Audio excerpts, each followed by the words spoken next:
Liberal South Australian Senator Alex Antic is on a mission to ban child gender therapy in Australia, including surgery and the use of puberty blockers. Alex Antic joins me now.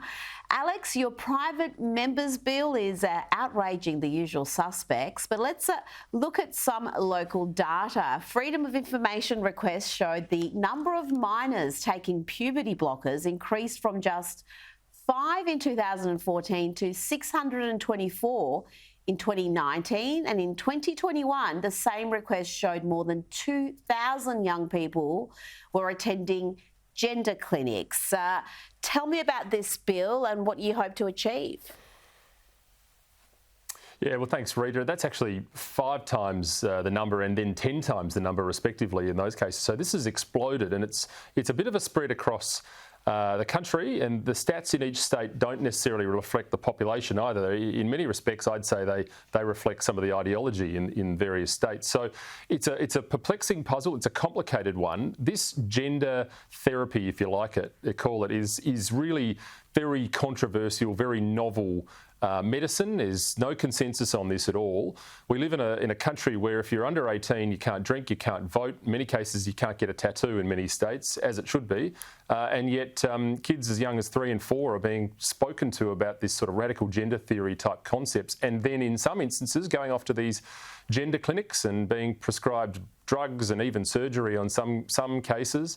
It does feel as though the rest of the world has taken the lead on this. We've seen what happened with the Tavistock Clinic in the United Kingdom, and it feels as though we in Australia are just not having this conversation.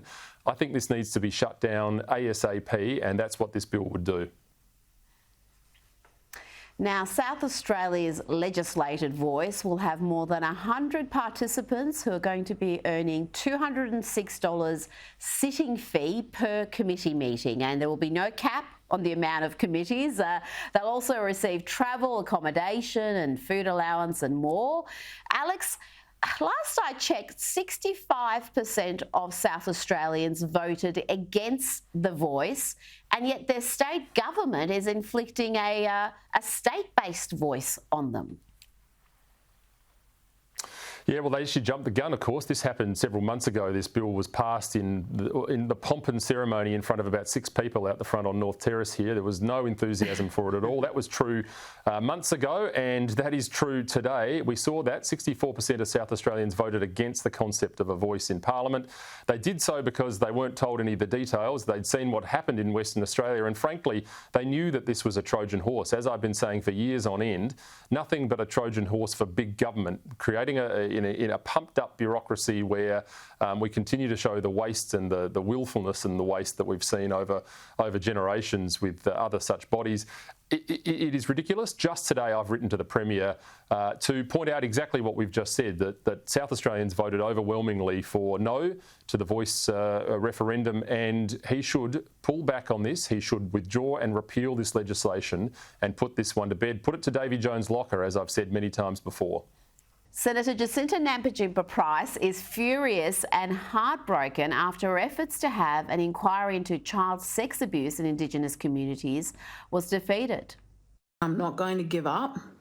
This isn't the end.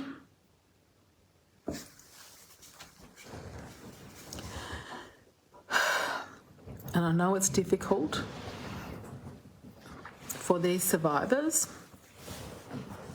but we'll continue to push and we'll continue to fight.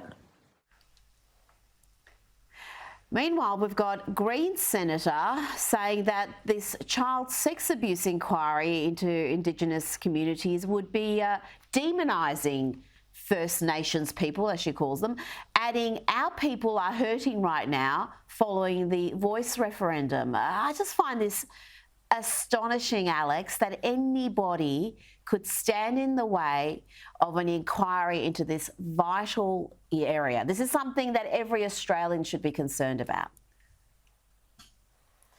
Yeah, look, absolutely, Rita. And in fact, this is really how Jacinta came to prominence in recent times. She brought a delegation of people to Canberra before she was even elected to tell this very, very arduous story. It's terrible stuff. Anyone that wants to endure listening to it should, because people need to be aware of what's going on in some of these remote communities. And she's continued that tireless work as she got to Parliament. The fact that this wouldn't be allowed. I mean, we hear this from Labor and the Greens all the time. We're all for transparency. We're all for inquiries of all sorts, except when it touches a nerve they don't like, which is the reality of what's going on. And I think we had the overwhelming number, not everyone, I think, but the overwhelming number of the coalition members who voted in support of this. And it is a very sensible proposal, very sensible and a very modest proposal. This one actually is a very modest proposal. It should have gone through in a canter. Oh, absolutely. This is something that needs far greater attention, far greater scrutiny. And when Senator Price is there trying to do something meaningful for the most disadvantaged in those Indigenous communities, she's got roadblocks put in her way. Senator Antic, thank you so much for your time tonight. Thanks, Rita.